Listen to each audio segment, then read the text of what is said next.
Hi, it's Jen back with the tea and cookies for our new series we kicked off last month in February. Of course, this month for March, we have our shamrocks. So many of us are Irish, me included. So welcome back, or maybe you're just seeing this series for the first time. We love our series here. We love having a new project every month. And as if the project wasn't enough, we thought it'd be fun to be able to have some cookie recipes. People are loving that. We have 2 recipes, sour cream sugar cookies that I got from my grandmother, something that our family looks forward to making every year at Christmas time. And then Kathy Maruzzi, who is one of our team members, has an awesome shortbread recipe. She's an incredible cook. I'll tell you that. Every time Kathy brings cookies or goodies, we're pretty excited here at Shabby Fabrics. So we hope you're enjoying that part of it as well. And again, if you're just now seeing this, you're not aware that we already did a February project, be sure to check that out. I take a deep dive not only in how to do that specific patchwork block, but the little bit of appliqué, adding the borders, and then something very unique that customers are loving, calling a self-binding technique that starts really with the backing, wrapping around to the front, and almost acting as another border, but it's also your binding. It's a really cool technique for people that just don't like making traditional binding. They're loving that. So be sure to check that out. Today, what I'll be covering is the specifics of how we make this Irish piece quilt block. So I'll be going into detail. Of course, when you're getting the kit, you're going to be getting the full color pattern. You're going to be getting the enough fabrics, including the prefuse scallop for both of the placemats. The only extra thing you might need is a little bit of batting or fusible fleece as you prefer. That's what's inside here. So as we look at our pattern, one of the first things that we're going to be doing here is some precise piecing and precise cutting.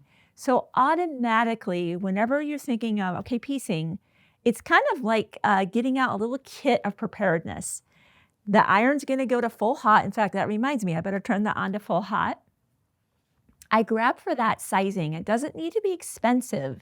It's the inexpensive, lightweight sizing that you'd find in any grocery store aisle down that laundry aisle with soap and softener and all that. Grab that. I love to spray the fabric and get everything ironed out perfectly smooth. Then making sure I have a nice sharp blade, I make those cuts, of course, per the instructions in the pattern. If I haven't changed my needle in my sewing machine for a while, just do it. And I'm the first one to say I literally didn't change it till it broke. And I finally got over that, realizing that if I set myself up for success right now, I'm far more likely to have this block come out the right size.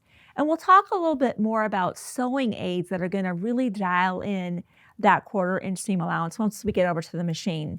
So once we've got all of those things done and we've made our clean cuts, the first thing we're doing is a little bit of strip piecing, because in these corners, this is just a 4-patch unit. We're not going to cut out little squares. Instead, what we do is with our 2 fabrics here, we place them right side together, and we simply go to our sewing machine, sewing a very accurate 1/4 inch seam all the way down. And let's go ahead and do that. I do want to show you what has been an incredible help for me getting my seam allowance to be more accurate. You know, I have been historically a little bit in and out of that 1/4 inch seam allowance and generally sewing more than a 1/4 inch seam allowance until these aids that I am now using are really forcing me to stay where I need to be. So let's just go take a look at this. This is a diagonal seam tape by Cluck Luck Sew. Helps me get everything lined up. That's the very center where the needle is kind of extending a 1/4 inch to the right, a 1/4 inch to the left. I have, it's a separate product, and this is called the Seam Guide. Once you know where that 1/4 inch is, see what it does for me? It prevents me from going on that chunky side. So let's sew that 1/4 inch seam.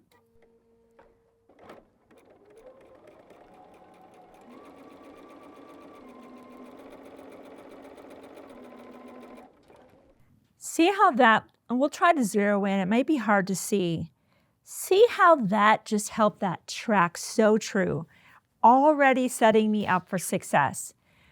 One thing we've discovered about strip piecing, and I don't know actually why it happens, if you press this way, it tends to have this bow. I don't know if it's the action of our hand, but we've discovered when we press strip piece units vertically, they are far less likely to have kind of this rainbow, this turning effect. So that's one thing that we wanted to suggest to you is to press this vertically. So let me go ahead and do that now. And we're pressing to the dark. That makes sense, right? We don't want any of that darker fabric scooting underneath the white fabric that now we might see just a little bit of that coming through. So whenever you're doing strip piecing, if you're an experienced quilter, you already know this, but if you're new, go ahead and press to the dark fabric. It's a great default. It's a great habit. Once we have this, now we're just going to go with our smaller rulers here, and we're going to begin to cut our sections just like this. That's all we're doing, just cutting these sections all the way down. So let me put that aside. Once we have that, look at how we have these beautiful interlocking seams. They literally just click in. I love that. That's what assures us that beautiful point meeting exactly where we want. And again, going to that machine and sewing 1/4 inch. Let's go ahead and do that.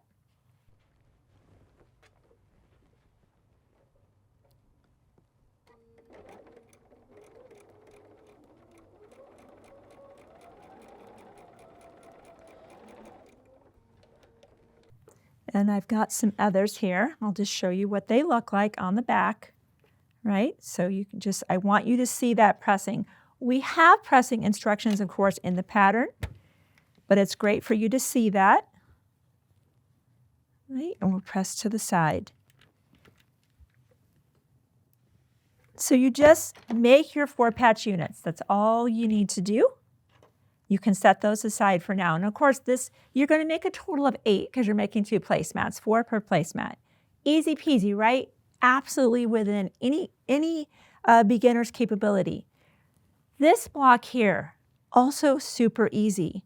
We have our square and 2 smaller squares. We're simply going to draw a line corner to corner. You could use a temporary or permanent marking pen, doesn't matter. And we're going to be sewing on that line. You're placing that in a corner, and you're going to sew on that line and flip to the outside, okay? And then trim. I think we might have done one of those already. Actually, we've got 3 done. Let's sew one together. I love that. I love being able to do this with you. So let's go ahead and sew that one. We'll trim, and then we'll sew the other one, and we'll have 4 of those done. Now, I want to point out something. Look at this. See how the diagonal seam tape really, even if I had not drawn that line, notice how this corner is pointing right at that red line. I feel confident, even if that line had not been drawn, if I keep my eye on that place, I would have arrived at that location. I'm just out of the habit of always marking that line, but you can see what that diagonal seam tape does for you is potentially eliminate the need to draw that line.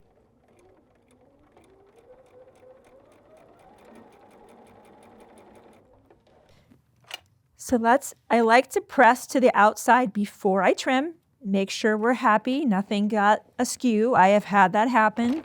Something shifted just a slightly and you could see it wasn't quite as where it should be. If you're happy, this 1/4 inch line on our ruler, I'm going to place right on that stitch line and trim. Now I'm ready to put the next one here, right in that corner, and let's sew again.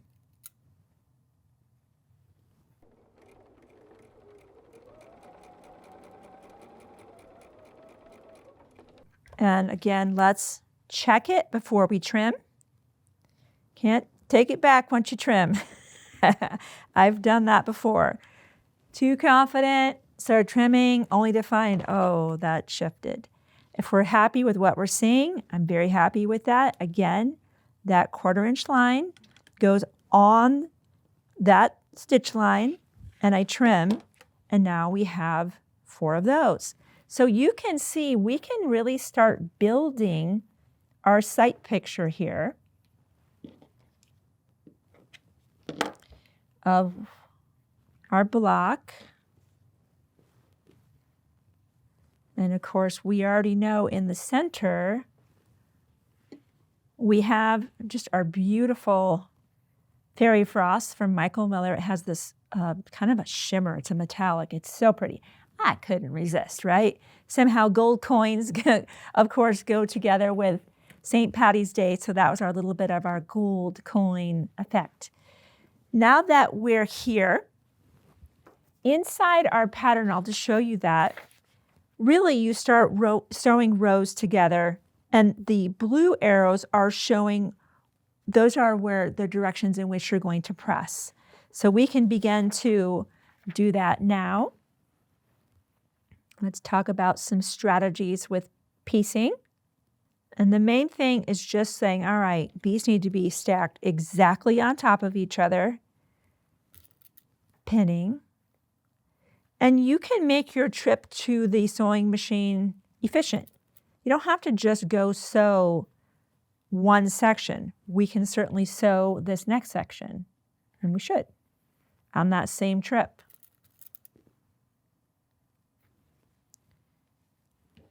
And here. And now it's really all about that 1/4 inch seam allowance. It's really just about that, and making sure you're following the pressing instructions inside the patterns. You're paying attention to those blue arrows. So let me go sew that together. We'll press per the pattern, so the left side in our block will be assembled.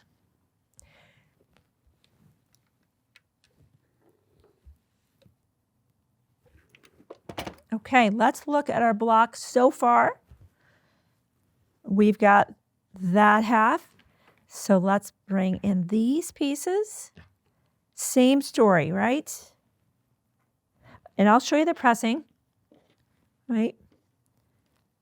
That way, this way, that way. Why? Interlocking seams. We know that. We love our interlocking seams whenever we can get them.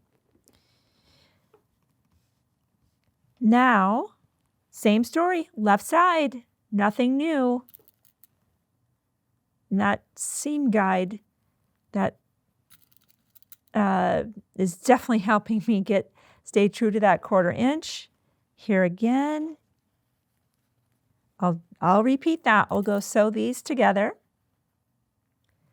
pressing per the pattern. Sure, that's correct, yep. And then we can talk about sewing the 3 rows together, and then we will have a complete block here.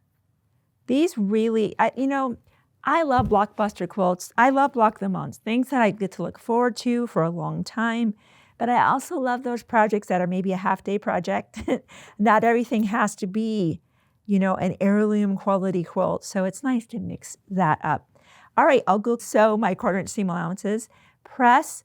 I'll have the 3 rows laid out. And then I want to show you some pointers about how do we make sure we're getting those points. So I'll be right back, have everything pressed, and we'll move on. So here are those 3 rows. Again, the top row and the bottom row pressed to the outside, middle row pressed toward the center. That gives us interlocking seams. Again, this seam's moving this direction, this seam's moving this direction. For that reason, and I have to laugh about this still, because when I was an early quilter, and frankly, before YouTube existed, you had to go to the library to figure this out. Or ask someone, and I didn't know anybody. I was young. I didn't have anybody my age that quilted. I just would put right sides together and pin left to right. And then I was actually surprised when my blocks didn't come out. Why I did not realize that interlocking seams And the places I want to come out matching should be pinned first, right? Our highest priorities should be what we do first in life and in quilting. Let's pin there and at the other interlocking seam, and that's right here, these tender spots, we are going to pin here first, make everything else fit. That's how we do it. Once that's done, we'll pin the corners, pin the corner.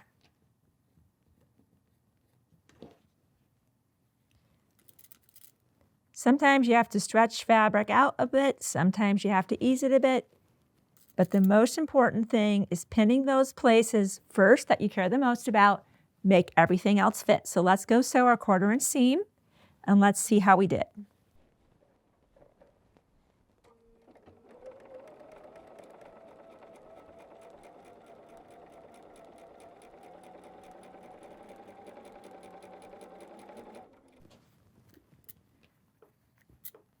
Let's see how we did.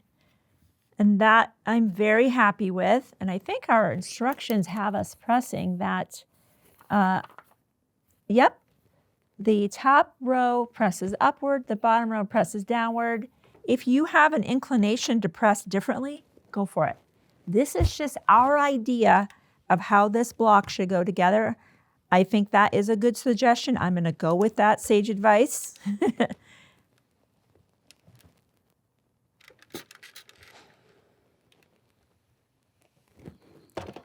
So we have our upper portion. Again, let's just flip that around. What do we already know? What I already said. And you're like, yep, you just told us. Pin where it matters the most. Make everything else fit.